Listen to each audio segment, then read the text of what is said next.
Of course, very difficult to manage the exclusion zone if you have to every day or every week to transport staff, employees, and back.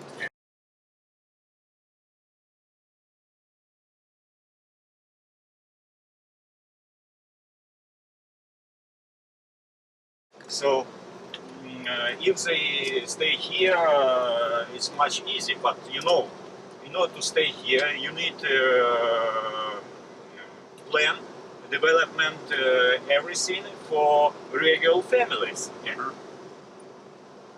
schools, clinics, etc., etc. Unlikely our society, our public ready for this. Unlikely. It's absolutely distinct things. People who like alone live here, like me, for example, or some poachers also, or some guys who like get drunk every evening, or regular families. Absolutely distinct things. So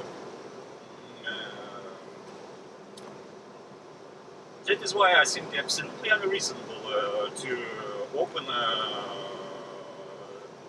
this area for the public. Let it be a wild area. Better to develop here green tourism like this. I'm an ecologist, or more correctly, a radio ecologist. I began work in the exclusion zone like scientist, like researcher in 1990.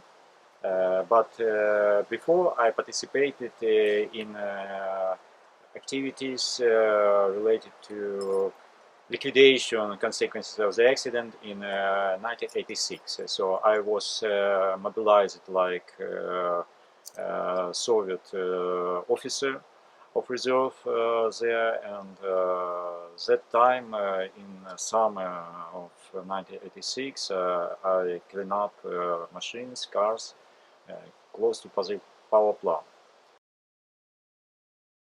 So if it was left as a wild area, Sergey, and declared a nature reserve, what happens certainly in the UK and in most other places is that once something's a nature reserve, as you say, ecotourism takes off and people want to go out and visit that location. How feasible do you think it would be to have regular access for the general public into the exclusion zone in its form of being a nature reserve?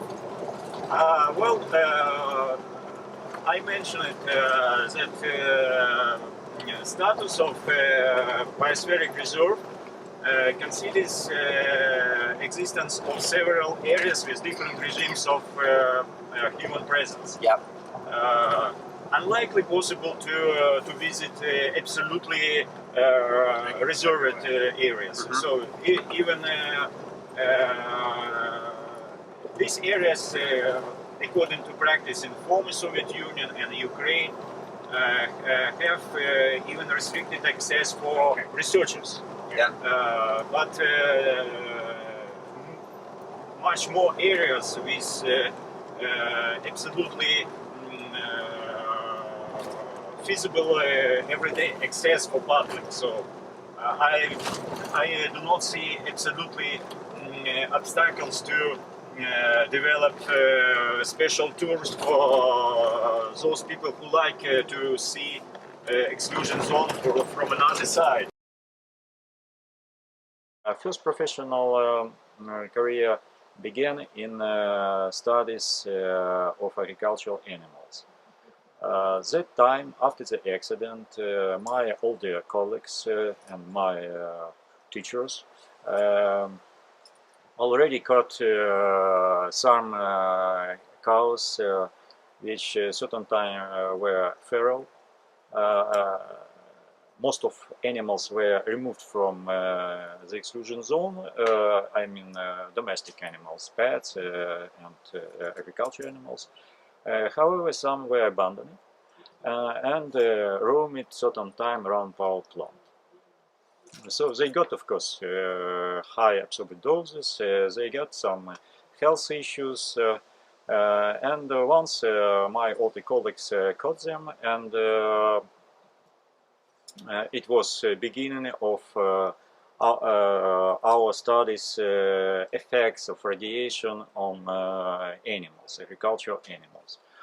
So later, the total herd of cattle increased both due to birth of cows in this herd, and we also carried a little bit more animals from other farms, also suffered after the accident. In order to have enough sample for our studies.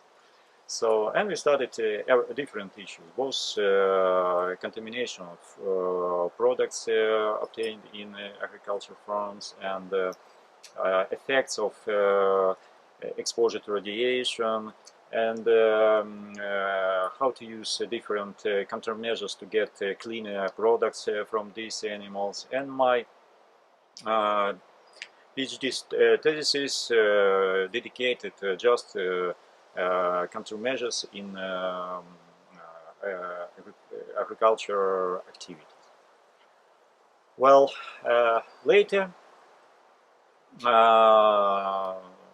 few years later, we began to collaborate with Western researchers from UK, from United States, from Greece, from European Union as whole.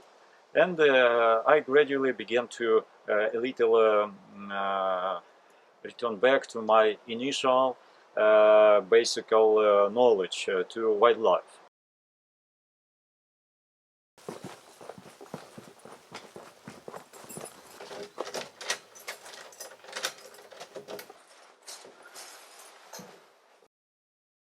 We have project assessment of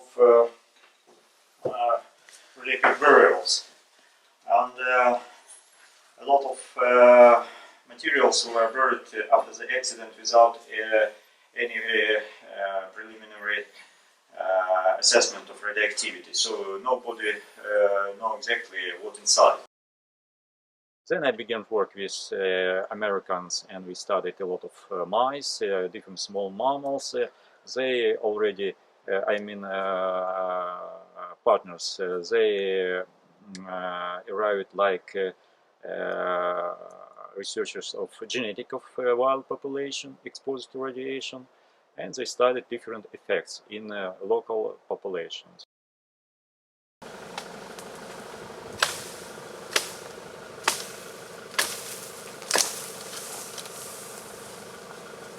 Approximately 4.5 kilometers to the east, the destroyed reactor. And the first explosion released in the air a lot of substance of final dispersed fuel and particles of construction of the reactor.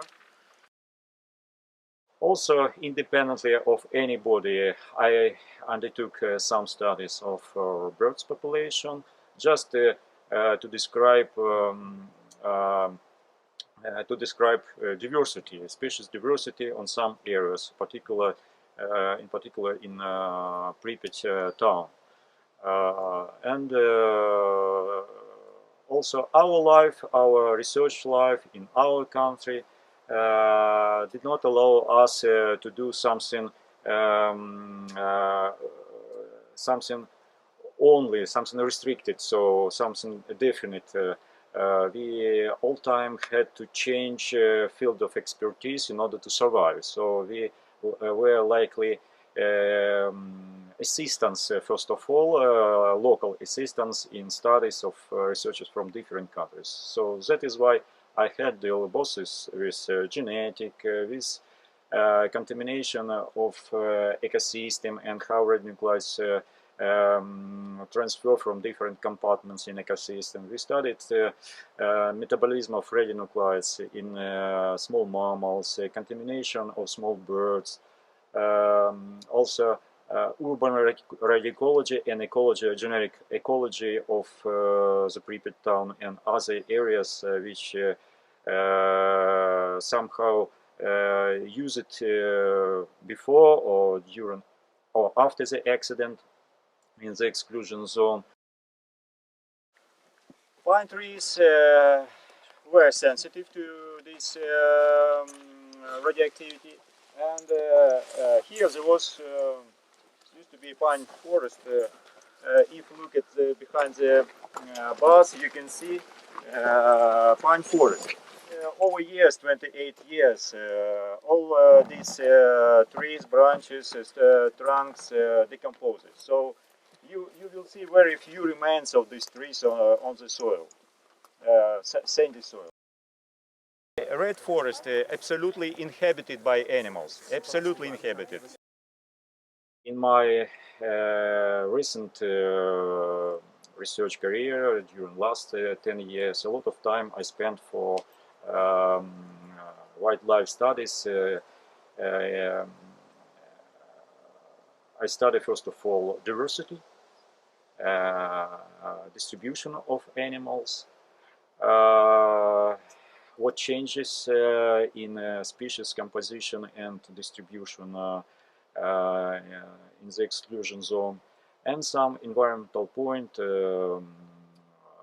Prepared several proposals in respect of protection of these the most valuable natural complexes in the exclusion zone.